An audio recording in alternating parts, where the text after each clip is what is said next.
벌써 세 번째 시간입니다. 일단 오늘 새로운 내용 들어가기 전에 지난 시간에 했던 내용 복습하고 넘어가 보도록 하겠습니다. 자, 우리 지난 시간에는 조선 후기의 경제, 사회, 문화의 변화에 대해서 살펴보았습니다.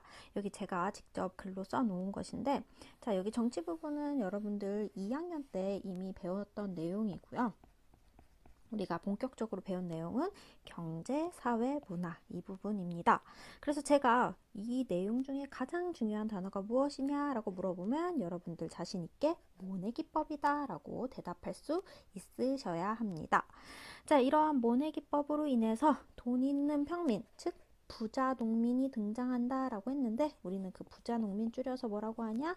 분홍이다 라고 얘기했습니다. 자, 이렇게 살기가 좋아 보이는 시기이지만 분명 문제점도 있다라고 얘기했습니다. 그래서 그 문제점들을 해결하기 위해서 비주류 양반들, 즉 권력이 1도 없는 양반들을 중심으로 실학이 유행했었다. 그래서 대표적으로 농업 중심 실학과 상업 중심 실학이 나뉘어져 있어서 농업 중심 개혁안을 주장한 3명, 그리고 상업 중심 개혁안을 주장한 4명 이렇게 기억해야 한다라고 얘기했습니다. 자, 여기까지가 우리가 지난 시간에 배웠던 조선 후기의 경제, 사회, 문화의 변화에 대한 내용이라면 이제 본격적으로 정조가 죽고 나서 본격적으로 시작되는 조선 후기의 세도 정치에 대해서 같이 한번 배워보도록 하겠습니다.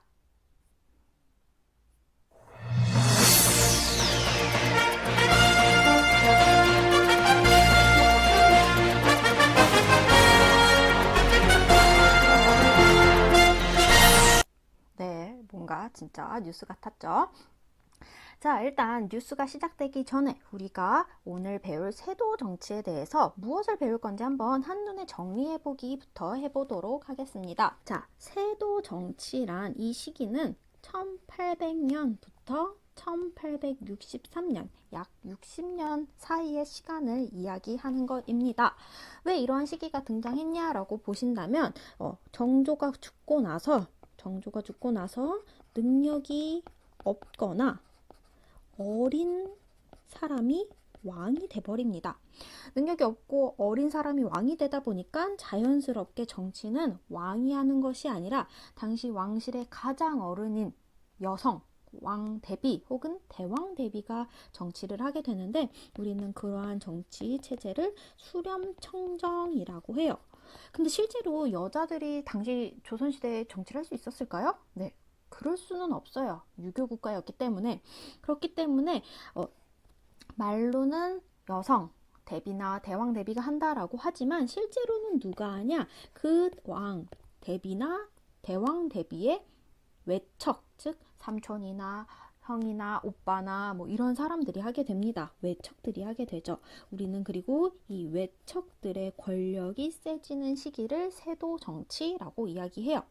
자, 이렇게 외척의 힘이 커지다 보니까 사람들은 이 외척에게 줄을 대는 그런 상황이 발생하게 되는데요. 아무리 능력이 좋아도 줄을 못 서면 관직을 얻을 수 없고 능력이 쥐뿔도 없지만 돈이 많고 줄을 잘 서면 권력을 가질 수 있는 상황이 등장하게 됩니다. 그래서 이 시기에는 매관매직 같은 거, 관직을 사고 파는 행위가 굉장히 많았다라는 거 우리 같이 한번 배워보도록 할 거고요. 자, 이런 식으로 관직을 사고 팔다 보니까 실제 관리가 된 사람이 관리직을 얻기 위해서 돈을 굉장히 많이 썼어요. 그러니까 그 굉장히 많이 쓴 돈을 다시 얻기 위해서는 또 어떻게 해야 되냐? 그렇죠. 농민들에게 어마어마한 세금을 걷어야 합니다. 자, 그래서 자신이 관리직을 얻기 위해서 쓴 돈을 다시 메꾸기 위해서 백성들에게 세금을 무지막지하게 얻게 되는데 우리는 그러한 세금 문제를 삼정의 문란이다 라고 이야기합니다. 말 그대로 세 가지의 세금이 백성들을 괴롭히는데 어떠한 것들이 있는지 같이 한번 살펴보도록 하고요. 이러한 삼정의 문란, 세금으로 인해서 백성들이 너무 살기가 힘들어집니다.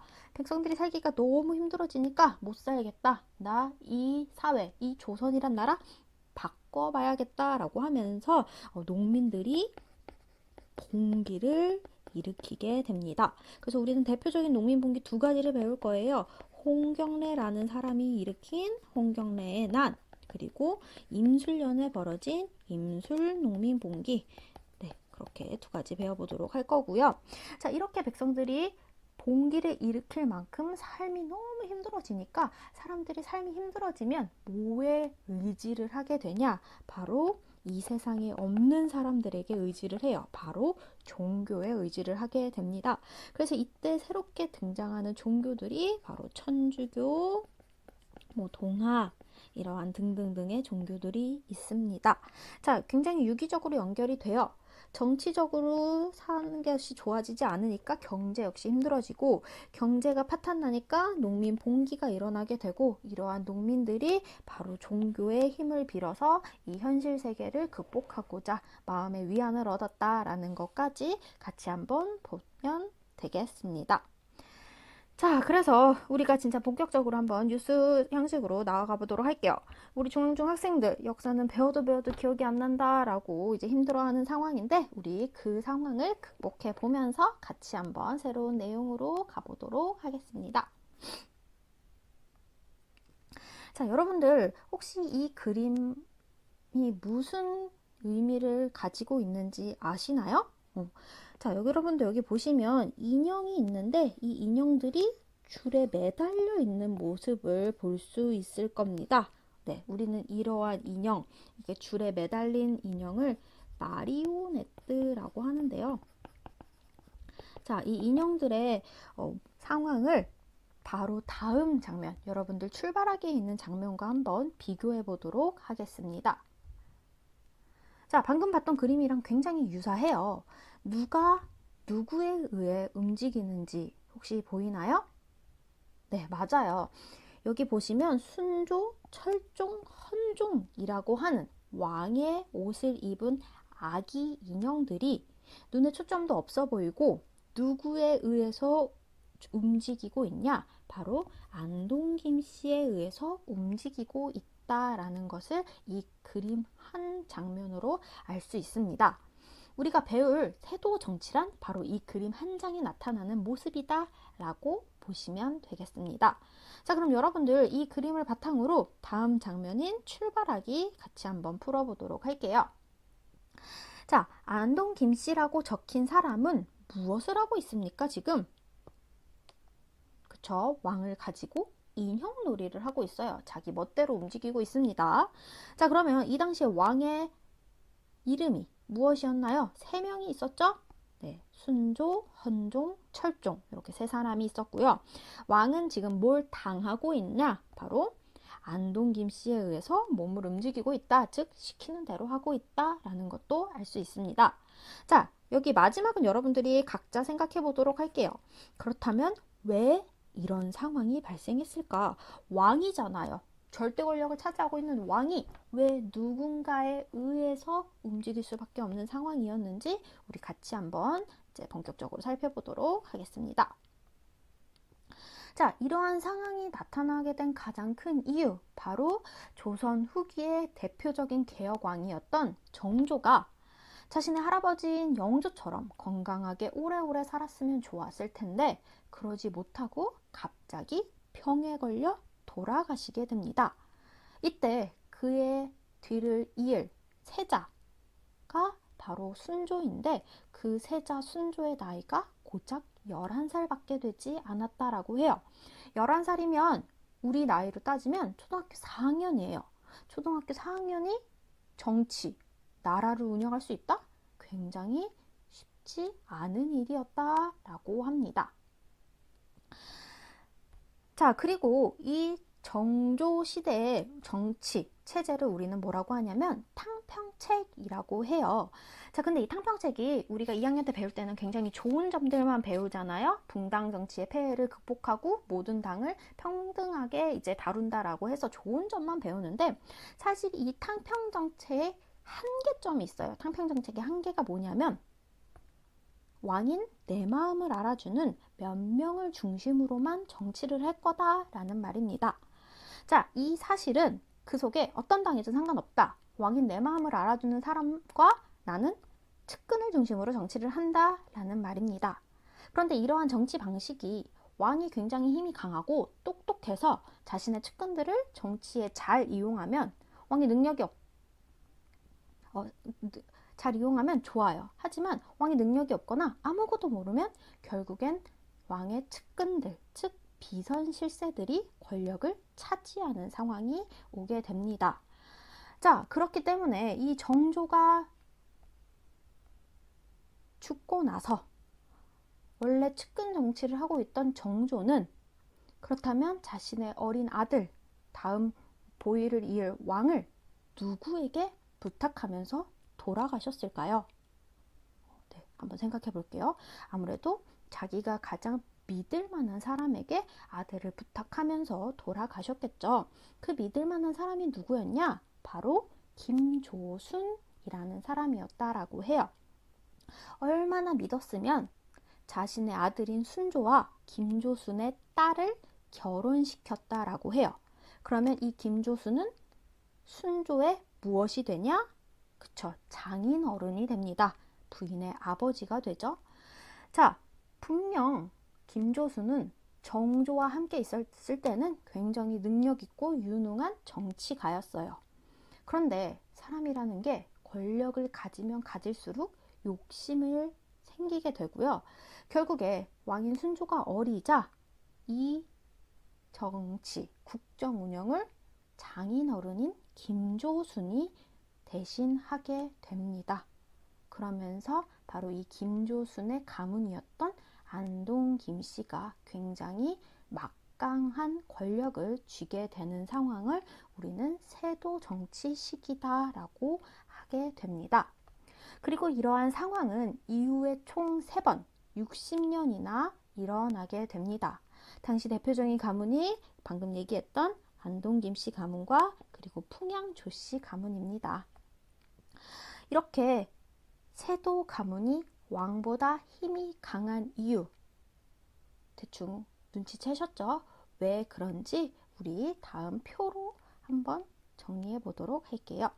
왕보다 세도 가문의 힘이 막강할 수밖에 없었던 이유, 그 이유는 바로 왕의 나이가 굉장히 어리거나 왕이 자질이 부족했기 때문입니다.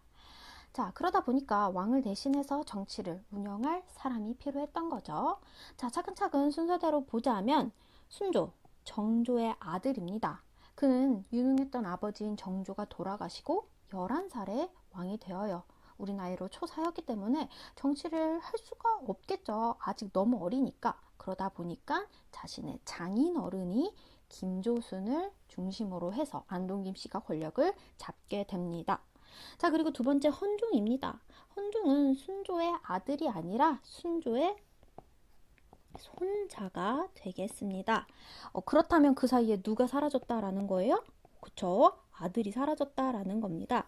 이 아들이 우리가 예전에 유명했던 드라마죠. 구름이 그린 달빛에 박고검이 역할했던 세자, 그 세자가 이 아들이에요. 실제로 이 아들은 22살 젊은 나이에 죽고 나자 바로 이제 순조의 손자인 9살짜리 헌종이 왕을 잇게 됩니다. 아무래도 9살도 너무 어리기 때문에 정치를 하지 못하니까 이때는 헌종의 외할아버지, 즉 풍양조씨 가문이 권력을 차지하게 됩니다. 자, 그리고 마지막 세 번째 철종은요, 그렇게 어리진 않아요. 이때 당시 나이로 18살이었기 때문에 어떻게 보면 성인의 나이입니다. 하지만 철종은 몰락한 왕손이었기 때문에 평생 글도 모르고 농사를 짓고 있다가 갑자기 강화도에서 끌려와서 왕이 됩니다. 그러니 당연히 왕으로서 뭘 할 수 있었던 사람이 아니었겠죠. 자, 이 세 사람의 공통점, 즉 왕으로서의 자질이 부족했다라는 겁니다. 그러다 보니까 자연스럽게 수렴청정, 즉 당시 왕실의 가장 어른인 대비나 대왕 대비가 대신 통치를 하는 체제가 일어나게 됩니다. 하지만 유교 국가였기 때문에 여성이 대놓고 정치를 할 수는 없어요. 그렇기 때문에 결국에 여성들의 외가 친척들, 안동 김씨 가문이나 풍양 조씨 가문이 이제 한 자리씩 차지해서 정치를 운영하게 되고 이것이 세도 정치라고 합니다. 이런 상황이다 보니까 이 시기에 왕비나 대왕대비 가문, 안동김 씨나 풍양조 씨 가문에 돈을 대거나 아부를 잘 떨면 관직을 금방 얻는 사회가 되어버리게 되죠. 결국 관리가 될 수 있었던 최대의 조선시대 시험, 과거 시험 역시도 부정부패가 만연한 상황이 되어버리게 된다라고 합니다. 그러니까 공정하게 내가 능력이 있어서 시험 봐서 관리가 되는 것이 아니라 내가 돈이 많아서 줄을 잘 서면 관리를 할 수 있었던 굉장히 부패한 사회가 되고 있는 상황이 바로 이 조선 후기 사회이다 라고 보시면 되겠습니다. 수렴청정이라는 거 이 그림으로 같이 한번 간단히 보고 넘어가도록 하겠습니다. 자, 앞에서 말한 것과 같이 세도 가문에게만 잘 보이면 관직을 얻을 수 있는 상황이에요. 자, 여러분들이 한번 생각해 볼게요. 열심히 공부를 한 사람이 좋은 대학을 가는 것, 그게 공정한 세상이에요. 하지만 요 근래에 있었던 여러 가지 우리 사회의 문제만 봐도 아빠가 권력자라서 혹은 그리고 줄을 잘 서서 좋은 대학에 가는 사회, 이런 사회는 불공평한 사회이잖아요. 이때도 권력자였던 세도 가문에게 잘 보이면 벼슬을 얻고 돈만 내면 관리가 될 수 있는 사회, 즉 매관매직이 만연한 사회이다라는 겁니다. 이 매관매직이라는 거 제가 여기다 써볼게요. 관직을 사고 파는 행위이다라는 것입니다. 여기 위에 그림에서도 잘 나와 있습니다. 자, 이때 당시에 관직을 하나 얻기 위해서는 지금 우리 돈으로 한 10억 정도가 있어야 된다라고 해요. 그 10억 정도만 내면 관직을 얻을 수 있는 상황이 조선 후기의 사회라고 합니다. 자, 우리는 그러면 이러한 상황이 실제로 어떻게 일어났는지 드라마의 짧은 영상을 통해서 같이 한번 살펴보도록 할게요. 이 영상은 약 10년 전에 방영했던 성균관 스캔들이라고 하는 드라마입니다. 저 고등학교 때 진짜 유행했던 드라마인데 우리 이 영상에서 과거 시험, 매관매직 이런 거 어떻게 나오는지 같이 한번 보도록 하겠습니다. 네. 자, 여기 이 주인공은 지금 실제로 여자죠. 남장을 한 여성인데 과거 시험을 보러 들어가고 있습니다. 여자가 과거 시험, 당연히 볼 수 없었던 시대가 조선 사회인데 여성이 남자만 볼 수 있는 과거를 그것도 대신 치러주러 간다라는 것, 즉 부정행위가 너무나도 쉽게 뚫리는 상황이 조선 후기 상황이다. 오늘날로 말하면 수능을 대리시험 치는 거다라고 볼 수 있겠지요. 자, 실제로 이런 식으로 팀플을 해서 과거 시험을 봤다라고 해요. 자, 누구를 위해서 보냐? 여기 보시면 멍청하지만 집에 돈이 많은 금수저, 이 사람을 합격시키기 위해서 무려 몇 명의 알바를 쓰는 거다. 3명의 알바를 쓰는 거다 라고 볼 수 있습니다. 자리 잡아주는 알바, 그리고 내용을 찾아주는 알바, 그리고 글씨를 예쁘게 써주는 알바. 그래서 총 이렇게 4명이 팀플로 과거 시험을 본다. 말이 안 되죠? 우리 중간고사, 기말고사 남이 대신 봐줍니까? 아니죠. 내가 내 능력으로 보는 거잖아요. 근데 여기서는 남이 대신 쳐줘도 아무도 뭐라 하지 않았다. 과거 관직 돈으로 살 수 있었던 사회이다 라는 것 알 수 있습니다. 부정한 사회였다 라는 거 꼭 기억하시길 바랄게요. 이러한 부정한 사회의 악순환이 고스란히 백성들에게 전가되고 있습니다. 예를 들어 볼게요. 집에 돈이 많지만 멍청한 양반이 있어요. 아까도 봤던 것처럼 과거 시험을 보기에는 능력이 너무 안 되니까 세도 가문에 돈을 주고 관직을 얻게 됩니다. 아무리 부자여도 오늘날로 따지면 약 10억에서 15억 정도 되는 돈이니까 어마어마하게 썼을 거 아니에요. 그럼 그 돈을 다시 메꾸기 위해서 무슨 짓을 저지르냐? 자신이 관리가 되어서 만만한 백성들의 세금을 뜯어가는 수법을 쓰게 됩니다. 그렇게 만만한 백성들의 세금을 뜯어가는 그 상황, 바로 삼정의 문란이다 라고 보시면 되겠습니다.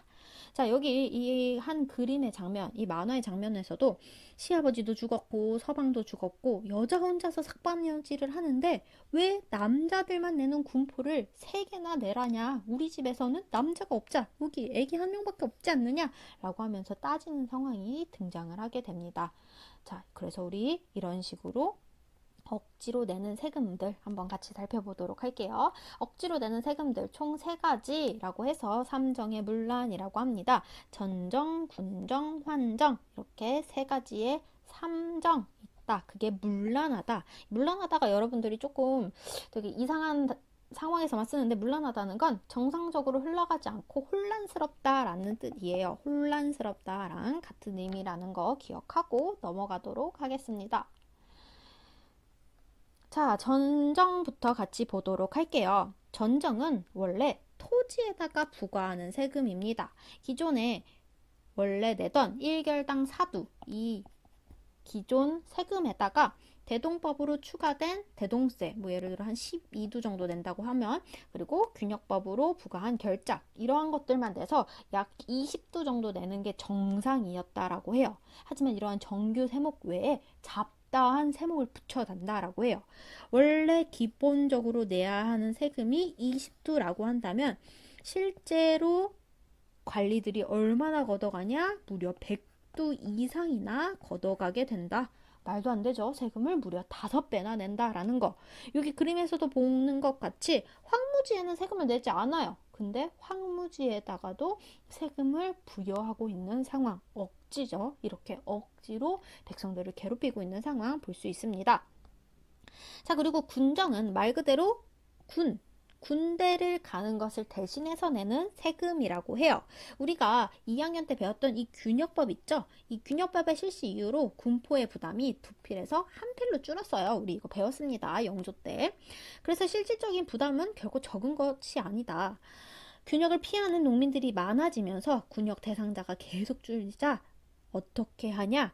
한 사람이 여러 사람의 군포를 부담지거나 이미 죽은 사람이나 어린아이에게까지 군포를 내라고 한다라고 합니다. 자, 조선시대에 군대를 가는 나이는 16에서 60세 사이의 성인 남성입니다. 그런데 이미 죽은 사람에게 세금을 내라고 하거나 어린아이 16세 미만의 남성에게다가도 세금을 부과하는 상황, 억지로 내는 상황이다라는 거죠. 자, 여기 그림에도 나와 있죠. 갓난아기가 같이 세금을 물리다니 이웃이 못 낸 것까지 내가 왜 내야 돼? 라고 하면서 억지로 세금을 물리는 상황이 등장하는 것 알 수 있습니다. 자, 그리고 마지막 환정, 환곡이라는 말을 많이 쓰는데 이 환정은 뭐냐면 원래는 봄에 곡식이 가장 부족할 때 보릿고개라고 하잖아요. 봄에 곡식을 빌려주고 가을에 이자를 붙여서 갚는 방식을 환곡이라고 합니다. 하지만 거듭되는 흉년으로 이자는커녕 원래 곡식조차 갚지 못하는 백성들이 등장하게 되고요. 심지어 봄에 한 톨의 곡식도 만져보지 못했는데 가을에 이자만 바치는 경우도 있습니다. 그리고 여기 그림에서 나오는 것 같이 껍질과 모래밖에 없는데 실제로 이자로는 제대로 된 쌀을 갚으라고 하는 그러한 상황들이 발생하게 된다. 누가 봐도 불합리한 세금 제도였다. 하지만 백성들은 힘이 없었기 때문에 결국에 내란 대로 내거나 아니면 산속으로 도망가는 상황이 발생하게 됩니다. 자, 우리 이러한 상황이 나온 한 이제 책이 있어서 여러분들 교과서에 실려 있는 내용을 한번 가지고 와봤습니다. 우리 같이 한번 읽고 내용을 정리해 보도록 할게요.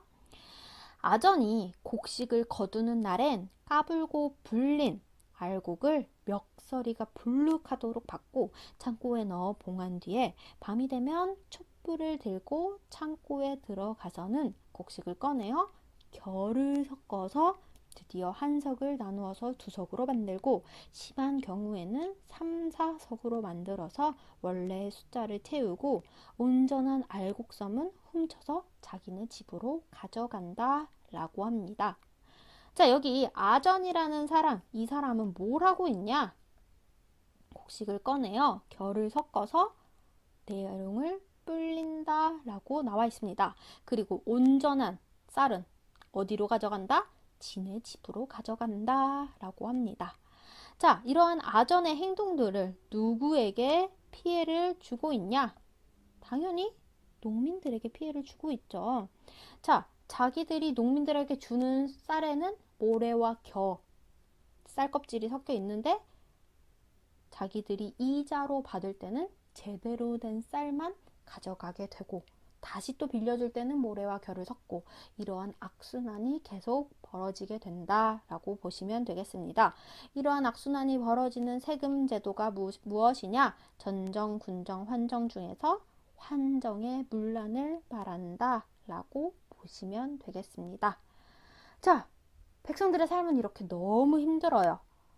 권력자들이 세금을 수탈하고 자기들만 배를 불리면서 백성들은 점점 가난해지고 이렇게 살다간 진짜 죽겠구나 싶은 백성들이 넘쳐나게 됩니다. 이렇게 지치고 힘든 화가 난 백성들 계속 참고만 살아야 할까요? 더 이상 참기 힘든 백성들은 못 살겠다. 이 나라 엎어보자 라고 하면서 반란을 일으키게 되는데요. 자, 우리는 다음 시간에 이렇게 살기 힘든 상황 속에서 정부에게 그리고 탐관오리에게 대항하는 농민들의 봉기, 즉 반란을 살펴보도록 하겠습니다. 그럼 오늘의 수업은 여기까지 하고 나머지는 다음 시간에 이어가도록 할게요. 여러분들 집중해서 듣느라 수고하셨어요. 안녕.